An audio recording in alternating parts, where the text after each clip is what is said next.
고린도 교회는 세워지지 얼마 되지 않은 교회였습니다. 그래서 교회 안에 여러 문제가 있었습니다.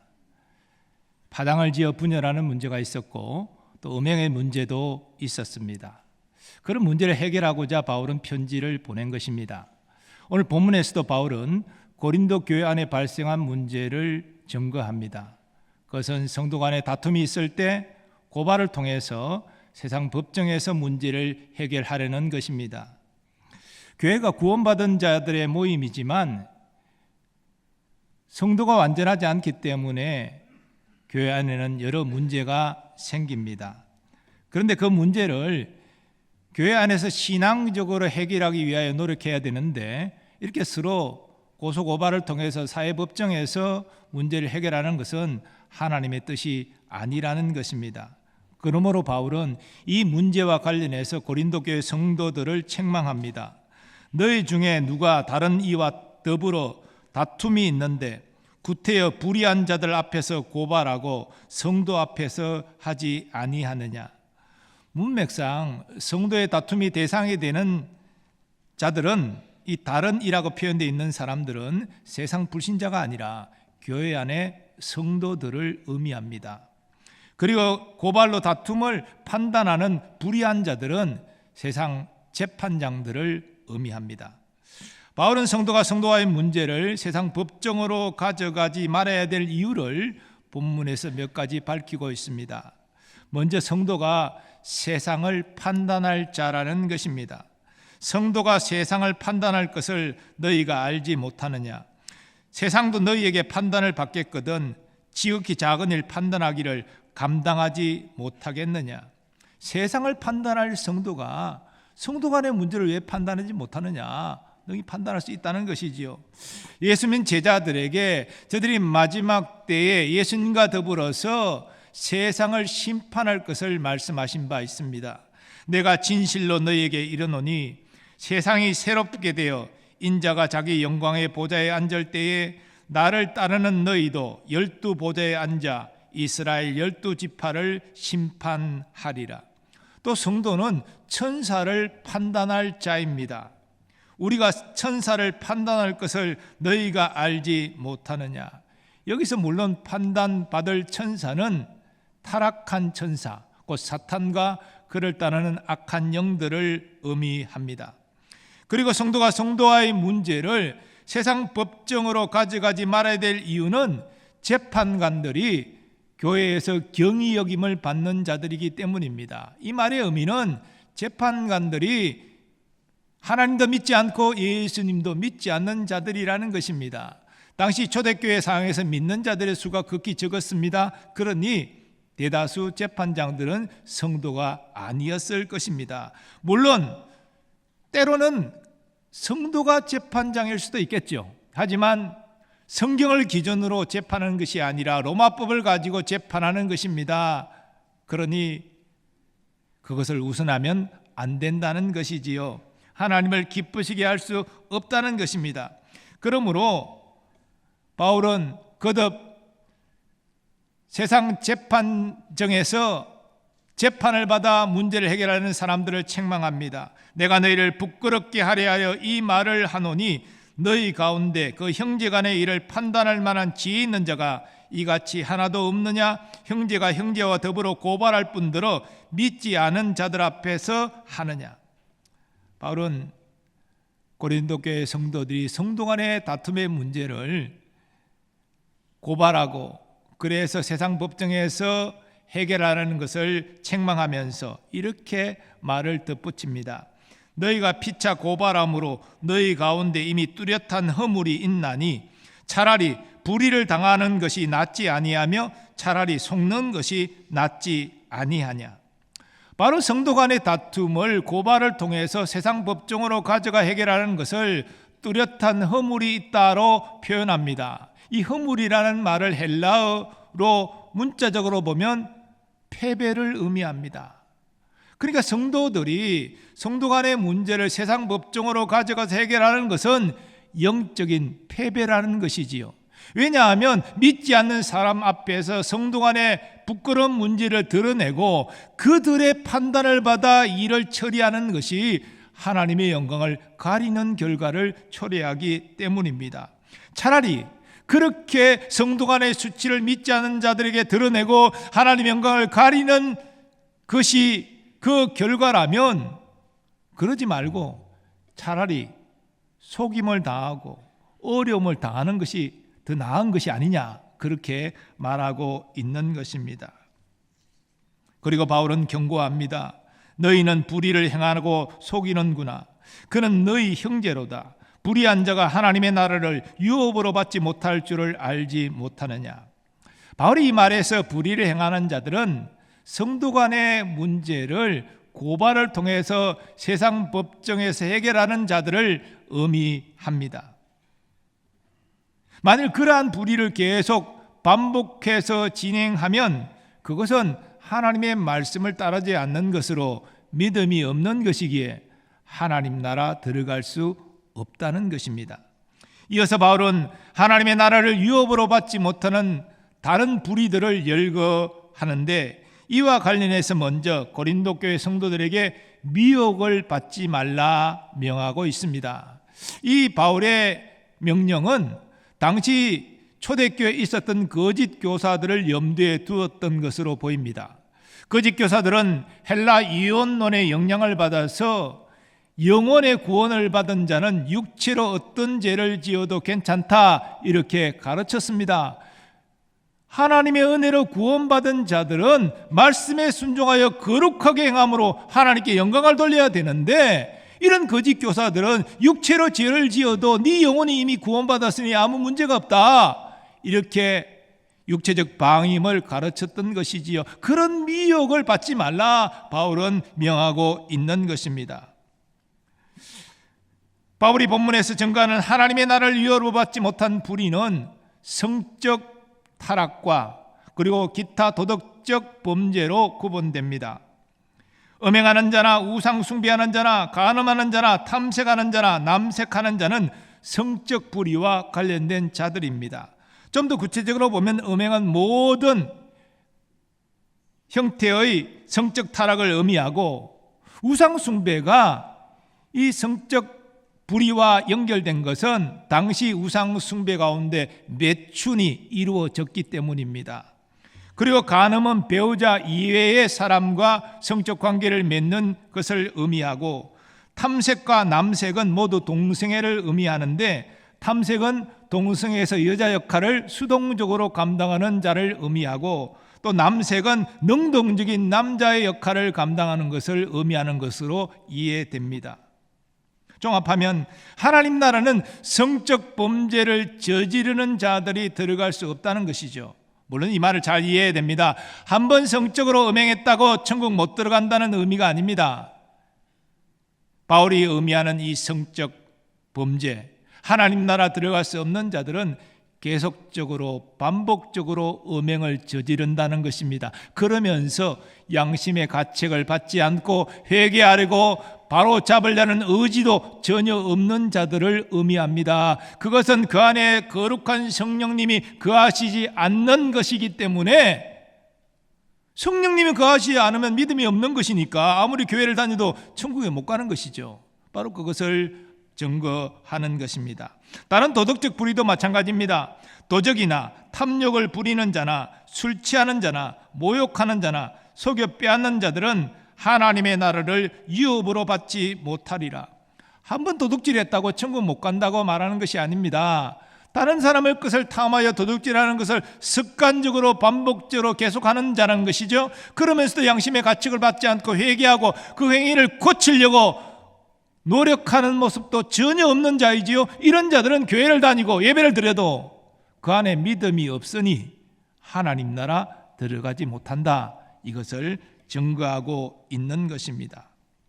바울은 이렇게 불의를 행한 자를 얘기하면서 성도 간의 다툼의 문제를 상호간 고발을 통해서 세상 법정에서 해결하려고 고집하고 그렇게 계속 행동하는 자, 그러면서도 행동을 고치고 돌이키려고 하지 않는 자, 그도 믿음이 없는 자이니 하나님 나라 들어가지 못한다 말하고 있는 것입니다. 그런데 바울은 엄중한 경고 이후에 소망의 말씀을 덧붙입니다. 너희 중에 이와 같은 자들이 있더니 주 예수 그리스도의 이름과 우리 하나님의 성령 안에서 씻음과 거룩함과 의롭다 하심을 받았느니라. 씻음과 거룩함과 의롭다 하심을 받았다. 이것은 구원받았다는 의미지요. 바울이 처음 고린도에 와서 사역을 할 때에 이런 각종 불의를 행한 자들이 많이 있었습니다. 아니, 다 그랬죠.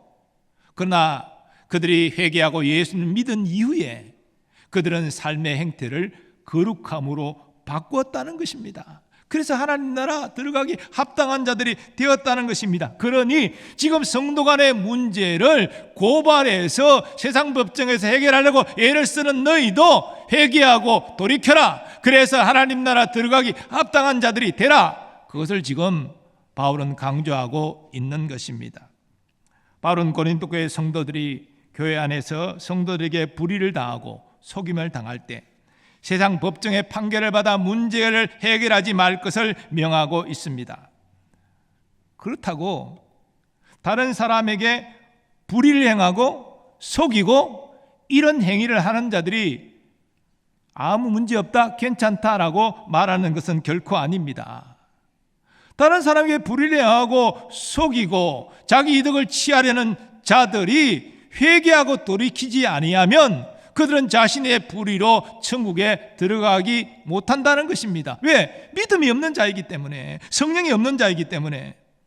그래서 교회는 이러한 성도 간에 문제가 생길 때에 이것을 잘 분별하고 권고하고 더 나아가 징계해서 바른 믿음으로 돌이키도록 노력하라. 그것을 지금 바울은 말하고 있는 것입니다. 설교 서두에 말씀드렸던 대로 성도는 완전하지 않습니다. 불완전합니다. 그저 예수님 닮아가려고 애를 쓰는 과정 가운데 있는 것이지요. 그래서 연약함과 문제가 있습니다. 상대방만 연약함과 문제가 있는 것이 아니에요. 나도 연약함과 문제가 있는 것이에요. 그 성도 간에 다툼의 문제가 생기는 것입니다. 인격을 모독하는 문제, 금전적인 문제, 성도 간에도 발생합니다. 이럴 때 성도는 어떻게 행동해야 됩니까? 주님은 이것을 무엇으로 어떻게 하라고 말씀하십니까? 이거 사실 우리에게 굉장히 직접적으로 와닿는 말씀이거든요. 먼저 주님은 문제를 하나님께 가져가라 말씀하십니다. 성도가 성도와 해결하기 어려운 문제를 만났을 때 먼저 우리는 하나님께 나아가 기도해야 됩니다. 오늘 본문의 바울이 성도와 성도와의 다툼이 있을 때 서로 고발하는 대신에 하나님께 기도하라 그렇게 명하고 있지는 않아요. 왜 그렇습니까? 너무나 당연한 일이기 때문에 우리가 하나님의 자녀라면 어려운 문제가 생길 때에, 특히 성도와의 어려운 문제가 생겼을 때에 이 문제를 하나님께 가지고 가서 아뢰고 도움을 구하는 것은 너무나 당연한 일 아닙니까? 그건 성도의 특권이잖아요. 우리가 아버지께 나아가서 아버지 도와주세요 기도하는 것은 우리의 특권이에요. 하나님은 성도의 기도를 들으시고 응답하세요. 하나님은 우리의 억울함과 원통을 너무나 잘 아십니다. 가장 공정하게 해결해 주실 재판장이십니다. 그 하나님을 신뢰하고 의지하고 하나님께 나아가시기 바랍니다. 예수님도 이 땅의 공생의 가운데 억울한 일을 많이 당하셨잖아요. 그러나 맞대응하지 않고 공의로 판단하실 이에게 그 문제를 맡겼다라고 성경은 증거합니다. 하나님께 예수님도 기도하셨어요. 그러니 교회 안에서 억울하고 속상한 일을 당할 때 문제를 가지고 하나님께 나아가 기도하시기 바랍니다. 하나님의 도우심을 호소하시기 바랍니다. 하나님이 일의 전부를 아시고 우리의 억울함을 다 아십니다. 그러니 하나님께 문제 해결의 길이 있습니다. 하나님은 우리의 기도를 들으시고 반드시 선하게 역사하여 주실 줄 믿습니다. 두 번째로 주님은 문제를 교회 안에서 해결하라 말씀하십니다. 바로 성도 간의 다툼이 있을 때에 고발하여 세상에서 판단하지 말고 성도 앞에서 판단받으라 그렇게 권면합니다. 성도 앞에서 판단하라 이 말씀은 교회 안에서 문제를 해결하라는 것입니다. 성도는 세상도 천사도 판단할 권세가 있는데 성도 간의 문제를 왜 성도가, 왜 교회가 판단하고 해결하지 못하겠습니까? 할 수 있다는 거예요. 그래서 바울은 형제간의 문제를 판단할 지혜로운 자를 세워서 그 문제를 해결하라, 그렇게 명하고 있습니다. 성도 간의 문제는요, 법의 논리로만 풀 수가 없습니다. 예를 들어서 내가 돈을 빌려주고 언제까지 받기로 약속했는데 그 기한이 지났습니다. 기다려줬는데 안 돌려줍니다. 그럼 화가 난 거예요. 그래서 고발해서 세상 법정에서 문제를 해결합니다. 세상 법정은 강제 명령이 떨어지잖아요. 그래서 뭐 언제까지 안 갚으면 법정이자 더해서 갚아라, 이렇게 명령을 때리니까, 그래서 원금도 받고 밀린 이자도 받고 그렇게 했다고 합시다. 그러면 문제가 다 해결된 것입니까? 마음이 편안한 것입니까? 내 문제를 다 해고 돈 돌려받고 이자까지 받았으니 이거 하나님의 은혜다, 이렇게 자부할 수 있습니까? 성도가 성도 간의 문제에 있어서 더 중요한 원리는 사랑의 법을 적용해야 된다는 것입니다. 하나님은 우리를 독생자를 아끼지 않고 사랑하여 구원하여 주셨습니다. 그리고 우리에게 뭐라고 말씀하십니까? 하나님은 물론 생명 다해 사랑하고 그 다음 이웃을 내 몸과 같이 사랑하라, 그렇게 명하셨어요. 우리는 이웃을 내 몸과 같이 사랑하라는 하나님의 명령을 부여받았습니다. 그런데 이 문제를 해결할 때 있어서 이웃을 내 몸과 같이 사랑하며 문제를 해결했습니까? 금전적인 보상은 받았지만 이웃을 사랑하는 명은 어긴 것이잖아요. 그러니 법의 문제로만 해결할 수 없다는 것입니다. 그래서 교회 안에 신앙적인 원리로 이 문제를 해결하라, 바울은 그렇게 명하고 있는 것입니다.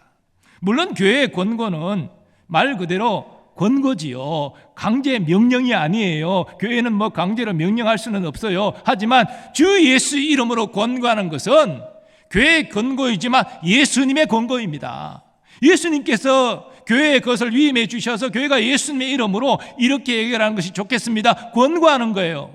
근데 이런 교회의 권고도 듣지 않는다면 어떻게 됩니까? 예수님은 교회의 권고도 듣지 않으면 이방인과 세리와 같이 여기라, 그렇게 말씀하셨어요. 그것은 성도 취급하지 말라. 왜? 예수의 이름으로 권고하는 것도 듣지 않으니 그는 성도가 아닌 것이죠. 그래서 성도 취급하지 말라라고 그렇게 명하셨습니다. 성도 간의 문제, 바로 교회 안에서 신앙적인 원리를 따라 해결하라, 이것을 지금 강조하는 말씀인 것입니다. 성도 간에 어려운 문제가 있을 때 교회 안에서 신앙적으로 잘 풀기 위하여 노력하는 우리가 되기를 원합니다. 세 번째로 주님은 불의를 행한 자를 위해서 기도하라 말씀하십니다. 오늘 본문에서 바울이 불의를 당하고 속임을 당했을 때 불의를 행한 상대방, 속인 상대방 위하여 기도하라, 그런 명령은 내리지 않았어요. 그러나 여러분, 우리가 성도와의 관계 속에서 억울하고 원통한 일을 당할 때 우리가 생각해야 될 것이 하나 있습니다. 과거 나는 주님께 그렇게 불의를 행했다는 것이죠. 주님께 내 뜻대로 하고 싶다라고 고집하고 육신의 욕망을 따라 살아갔다는 것입니다. 그래서 우리는 다 하나님의 원수였어요. 그런 원수를 하나님이 사랑하셔서 독생자를 보내주시고 십자가에 매달아 죽이셨다는 것입니다. 왜? 나를 구원하기 위해서 그런 사랑을 베푸셨다는 것입니다. 예수님은 우리 구원을 위해서 이 땅에서 모진 고난을 당하셨지요. 심지어 아버지께 버림도 당하셨습니다. 그리고 예수님은 자신을 십자가에 못 박아 죽이는 군사들을 위해서 기도하시고 또 자신을 비웃고 조롱하는 자들을 위해서도 기도했습니다. 저들이 저들의 죄를 알지 못하오니 주여 용서하여 주옵소서. 예수님은 그들을 위해서 기도하셨어요. 물론 나를 모욕 주고 내게 손해를 끼치고 나를 힘들게 한 그를 위해서 내가 기도한다, 육신적으로 어려운 일입니다. 우리 혈과육으로는 할 수 없는 일입니다.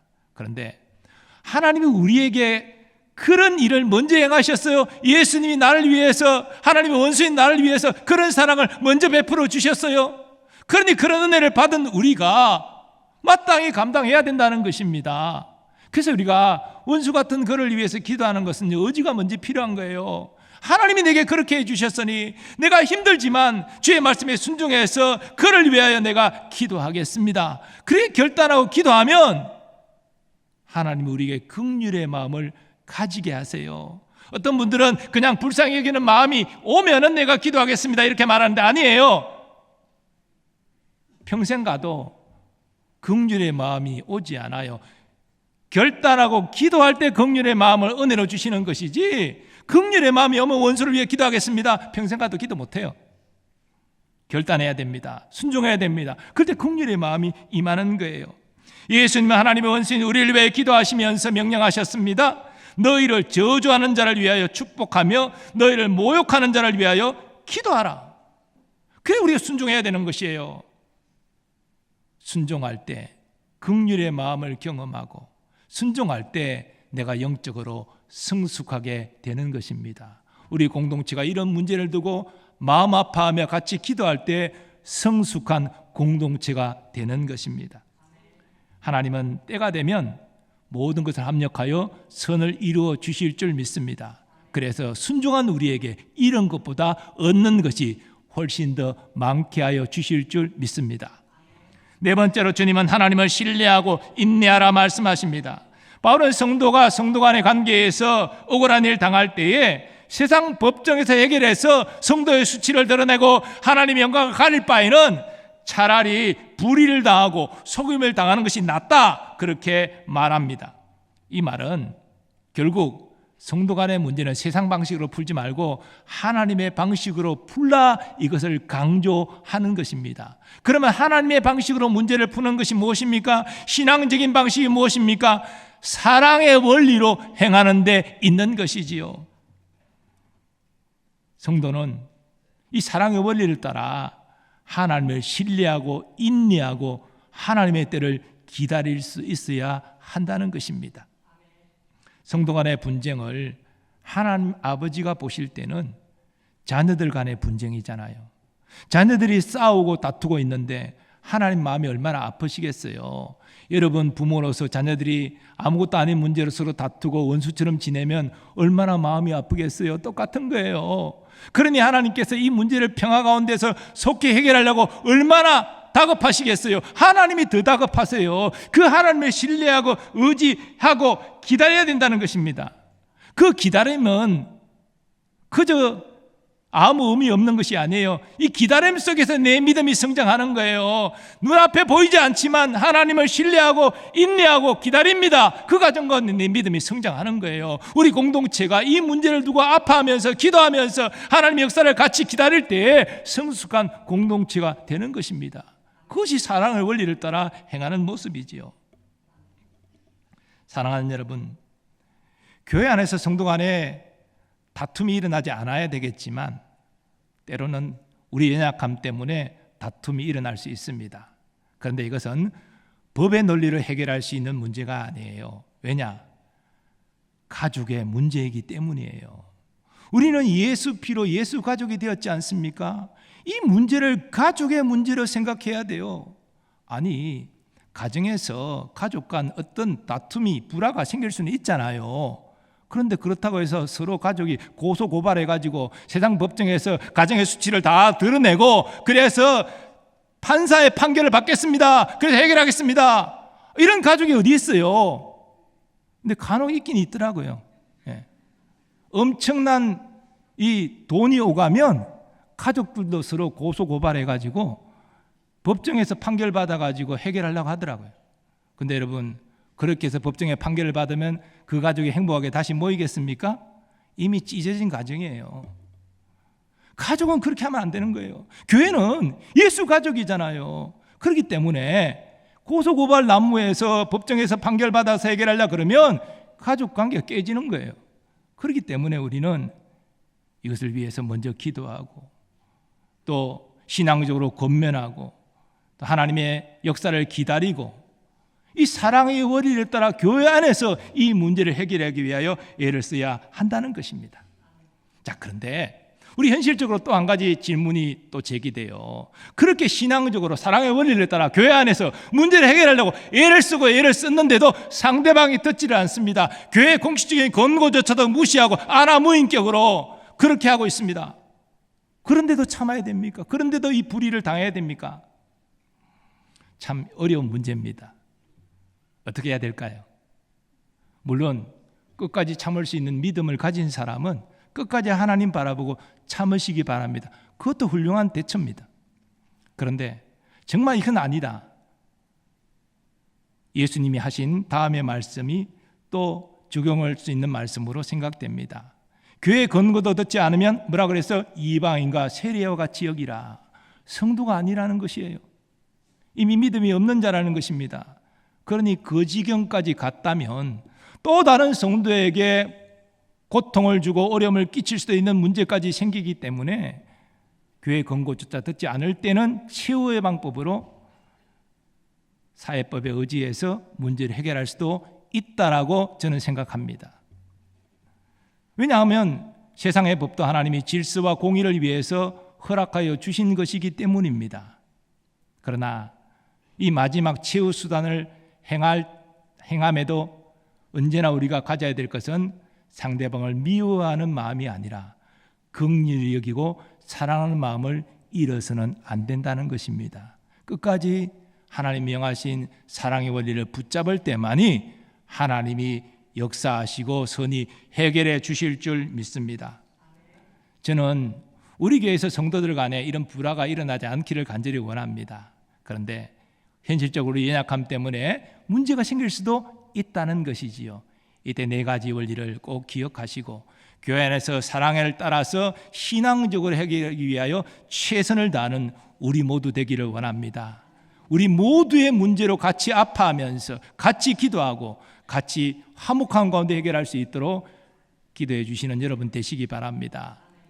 그래서 우리 교회가 사랑이 풍성한 교회, 화목한 교회, 그런 모습이 세상 사람들에게 인정받고 칭송받는 교회, 그런 교회 되기를 간절히 소망합니다. 이제 말씀 의지해서 우리 하나님께 결단 찬양 올려드리겠습니다. 우리 사랑을 생각하면서 우리 찬양하도록 하겠습니다.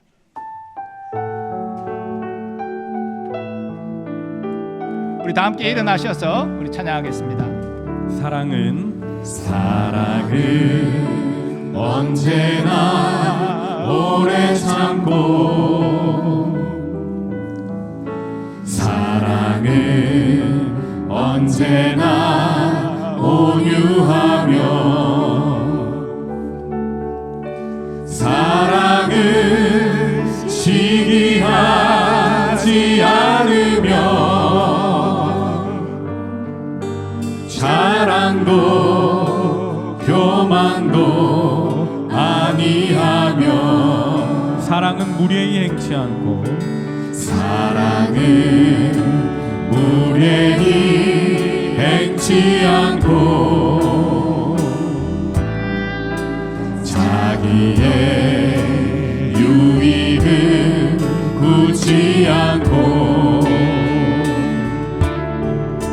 사랑은 성내지 아니하며, 진리와 함께 기뻐하네. 사랑은 모든 것 감싸주고, 바라고 믿고 참아내며, 사랑은 영원토록 변함없네. 믿음과 소망과 사랑은 이 세상 끝까지 영원하며, 믿음과 소망과 사랑 중에 그 중에 제일은 사랑이라. 사랑은 모든 것 감싸주고, 사랑은 모든 것 감싸주고, 바라고 믿고 참아내며, 사랑은 영원토록 변함없네. 믿음과 소망과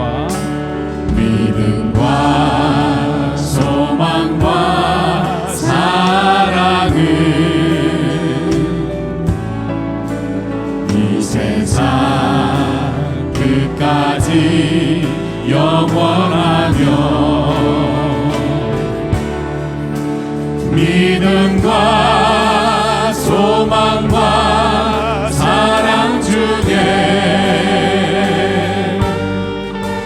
그 중에 제일은 사랑이라.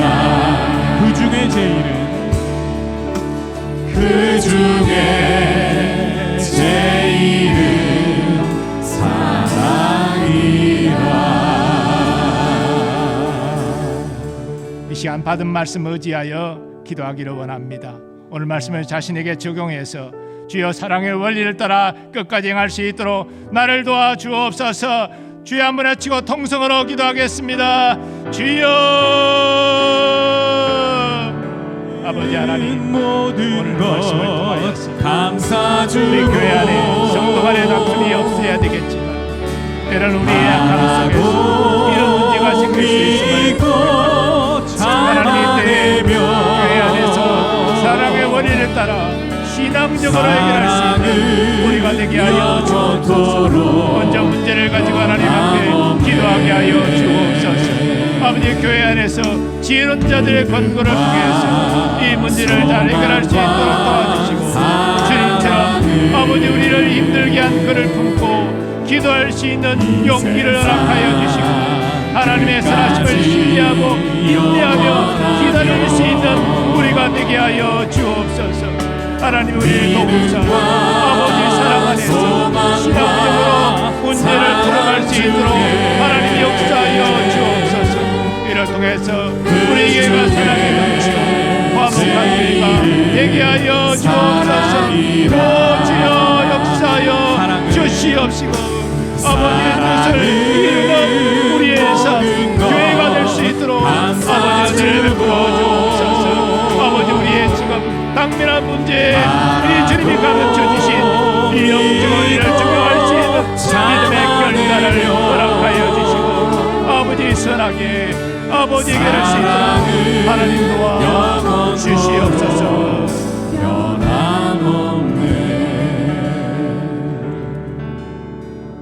거룩하신 하나님, 우리의 약한 모습을 가지고 주님 앞에 나왔습니다. 예배 중에 우리 육신의 질고를 치유하시는 하나님을 만나게 하시고, 우리의 깊은 상처도 어루만지시는 주님의 은혜를 누리게 하시며, 또 우리의 삶에 무겁고 힘든 문제가 가벼워지고 해결받는 기쁨도 누리게 하여 주옵소서. 영적 침체가 되는 성도들이 첫사랑의 감격을 회복하는 기쁨도 누릴 수 있게 하여 주시옵소서.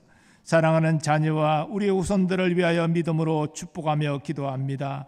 아름답게 신앙을 계대하는 자녀와 후손들 되게 하시고, 저들의 육체적 성장과 학업, 진학, 취업, 결혼과 잉태와 출산의 모든 것들 하나님 선히 주장하시고 인도 역사하여 주옵소서. 하나님, 국방 의무를 감당하는 우리의 자녀들 지켜보호하여 주시고, 유학 중인 자녀들 성실과 지혜를 통해서 학업을 잘 마칠 수 있게 하여 주옵소서. 오늘도 주의 몸된 교회를 섬기는 충성된 일꾼들을 사랑하여 주셔서 저들의 가정과 생업에 주의 복을 내려 주옵소서. 선교사님들 지켜보호하여 주시고 그 가족들도 보호하여 주시며 성령의 능력으로 귀한 선교 사명 잘 감당할 수 있게 하여 주옵소서. 우리나라 우리 민족 주의 긍휼과 자비를 베풀어 주시사 위정자들이 성실함과 국민을 위하여 헌신하는 마음으로 산적한 여러 문제들을 잘 해결해 나갈 수 있도록 주님 도와주시고, 남북의 평화 복음 통일을 속히 이루어 주셔서 남북 성도들이 기쁨으로 하나님께 예배하며 땅끝까지 주의 복음을 전가하는 선교 민족으로 쓰임받게 하여 주시옵소서. 이제는 우리 주 예수 그리스도의 은혜와 하나님 아버지의 무한하신 사랑하심과 성령님의 역사하심과 교통하심이 지체 간의 어려운 문제를 경험할 때에 하나님 이것을 교회 안에서 신앙적 원리 곧 사랑함으로 해결할 수 있는 지혜를 다하여 주시고, 서로 잘 원만하게 해결함으로 우리 교회를 사랑이 넘치고 화목한 교회로 세워가기를 원하는 모든 성도들의 삶의 범사 위에 이제로부터 영원까지 함께 하시기를 축원하옵나이다. 아멘.